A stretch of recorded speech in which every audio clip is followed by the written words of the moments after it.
Banyak orang yang pengen jual produk digital, tapi bingung nentuin topiknya apa. Tenang, kamu nggak sendiri. Karena di sini aku bakal spill gimana cara aku menemukan nih produk digital aku. Yang pertama, mulai dari diri sendiri.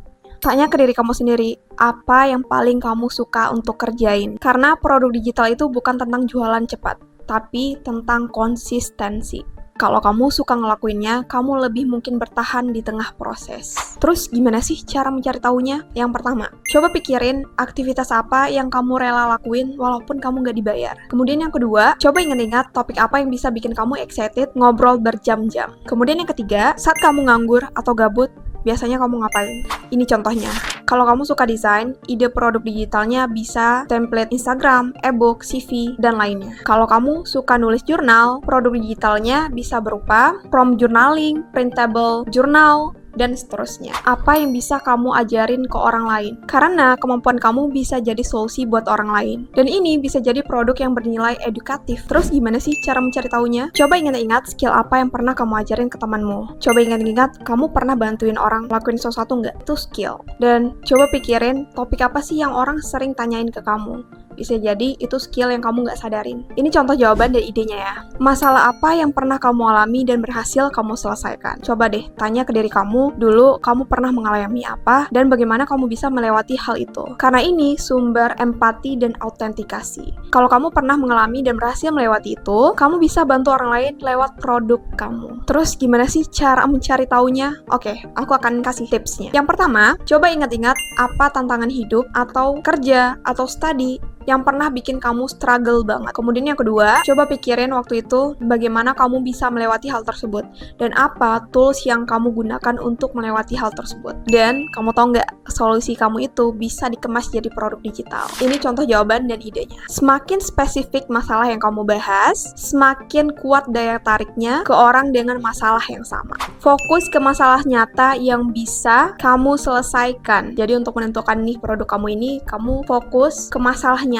Orang beli produk digital karena mereka pengen solusi yang instan. Jadi coba pikirin deh masalah kecil yang sering dialami oleh orang lain. Lalu coba bikin produk digital yang bisa membantu mereka mengatasi masalah tersebut. People don't buy product, they buy solution to their problems. Terus gimana sih cara menemukan masalah nyata? Yang pertama, coba lihat ke pengalaman kamu sendiri. Apakah kamu pernah mengalami masalah apa gitu? Mungkin seperti misalnya pusing mengatur keuangan, pernah bingung cara ngatur jadwal skripsi, pernah overthinking dan coba journaling, atau apapun itu yang pernah kamu alami, itu semua masalah nyata. Kalau kamu bikin solusinya jadi produk digital, besar kemungkinan orang lain juga bakal butuh. Kemudian, cara yang kedua, coba perhatikan curhatan orang lain. Tapi teman-teman aku nggak pernah curhat sih. Gak ada kayaknya curhatan mereka yang bisa jadi produk digital. Terus gimana dong? Eits, jangan lupa ada namanya sosmed, TikTok, IG, dan banyak sosial media lainnya yang bisa kamu baca komennya. Kamu tinggal search aja sesuai dengan keyword yang kamu pengen cari. Terus kamu lihat deh, apa sih masalah yang mereka sering alami? Coba cek kebiasaan orang modern. Simpelnya, coba kamu tanya ke diri kamu sendiri. Apa sih hal kecil yang sering bikin orang capek? Atau apa sih yang bikin orang menunda-nunda?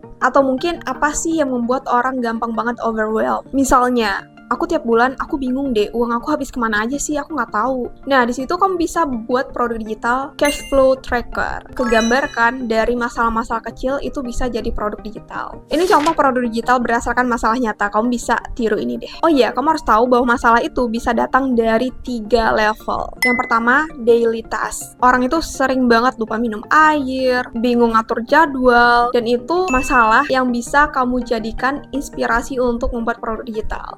Kemudian level kedua, project planning. Contohnya banyak yang bingung mulai dari mana ketika mereka sedang ngerjain skripsi atau mereka akan menikah. Mereka bingung melakukan perencanaan seperti apa. Dan itu bisa kamu jadikan opportunity untuk membuat produk digital. Kemudian level yang ketiga, emotional atau mindset. Banyak orang yang merasa nggak produktif, takut gagal, dan minder. Dan itu masalah-masalah kecil yang besar banget peluangnya untuk kamu jadikan produk digital. Kamu bisa buat tools untuk mereka menghadapi masalah tersebut. Intinya mulai dari masalah. Yang ketiga, lihat minat pasar atau market demand. Coba cek deh, apa yang paling banyak dicari di sosial media. Kamu bisa gunakan tools Google Trend, TikTok Search, atau Pinterest. Gunakan Google Trends untuk membantu kamu melihat topik yang sedang naik daun. Cara pakainya gampang, kamu pergi aja ke Google Trend, terus kamu search keyword yang pengen kamu cari, misalnya planner, atau Notion, atau apapun itu, terus lihat grafik trennya, apakah meningkat atau menurun. Terus coba scroll ke bawah dan lihat top related query-nya. Ketika kamu ketik misalnya Notion template, terus tiba-tiba muncul Notion template mahasiswa, Notion template, Notion keuangan pribadi, itu artinya banyak orang yang mencari produk digital dengan topik tersebut. Kemudian yang kedua, kamu bisa gunakan tools TikTok Search. Tujuannya adalah untuk kamu mencari tahu konten viral yang banyak dicari orang dalam format video pendek. Caranya sama kayak kamu menggunakan Google Trend, kamu tinggal pergi ke TikTok, terus kamu search dengan kata kunci sesuai dengan yang kamu ingin. Terus kamu lihat mana videonya dengan view yang paling tinggi. Kemudian kamu cek videonya, produk apa yang dia tawarkan, dan masalah apa yang mereka selesaikan. Nah, dari situ kamu bisa simpulkan bahwa berarti produk tersebut banyak dibutuhkan oleh orang lain. Kemudian ketiga, kamu bisa gunakan tool Pinterest. Kamu tinggal googling aja Pinterest dan caranya sama dan lihat apa yang paling banyak muncul dan di-save oleh banyak orang. Kalau sudah ketemu, kamu bisa jadikan itu sebagai referensi atau inspirasi kamu untuk membuat produk kamu sendiri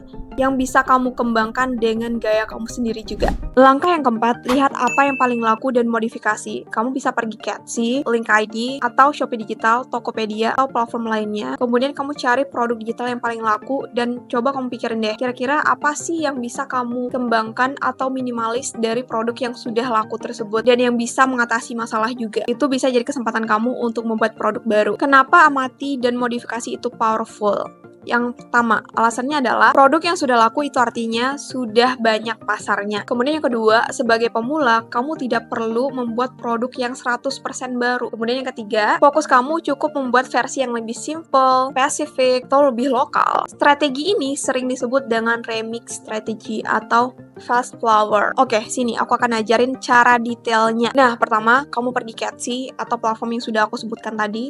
Kemudian, kamu search dengan keyword produk digital dan filter best seller. Dan jangan lupa fokus ke kategori yang paling kamu suka. Kalau misalnya kamu suka desain, fokus ke desain. Kalau kamu suka Notion, planner, fokus ke Notion atau planner. Kemudian selanjutnya, analisis produk tersebut. Bentuk produknya apa? PDF kah? Image kah, Canva kah, Excel kah, atau apa. Kemudian lihat siapa targetnya, umum atau spesifik. Kemudian lihat juga masalah apa sih yang mereka bantu selesaikan. Kemudian amati juga gaya desainnya ini mengarah kemana, fun kah, atau clean design, atau formal. Dan dari situ coba kamu pikirin, apakah produk ini bisa disederhanakan atau kamu tiba-tiba punya inspirasi gitu. Oh, ternyata produk ini punya kekurangan di sini. Kayaknya aku perlu memasukkan ini deh. Nah, setelah dari sana kamu tinggal tanya ke diri kamu, apakah kamu bisa membuat produk itu? Karena nggak semua produk kamu bisa lakukan tentunya. Ya kan? Pilih yang paling kamu banget, yang kamu rasa kamu punya skillnya, kamu capable untuk melakukan itu. Coba tanya ke diri kamu, bisa nggak sih kamu ngebuat produk tersebut dengan versi yang lebih simple, yang lebih spesifik, yang lebih lokal, atau bisa menjadi gabungan dua produk. Nah, udah mulai kebayangkan nih apa yang akan kamu dapatkan untuk produk digital kamu. Nggak susah kan kalau udah dipelajarin? Kira-kira masalah apa sih yang paling banyak orang alami? Udah ketemu belum? Kalau udah ketemu, please tulis di komen. Bye! Aku Indah, aku buat konten tentang produk digital. Kalau kalian tertarik dengan topik tersebut, please cek video aku lainnya, dan jangan lupa subscribe.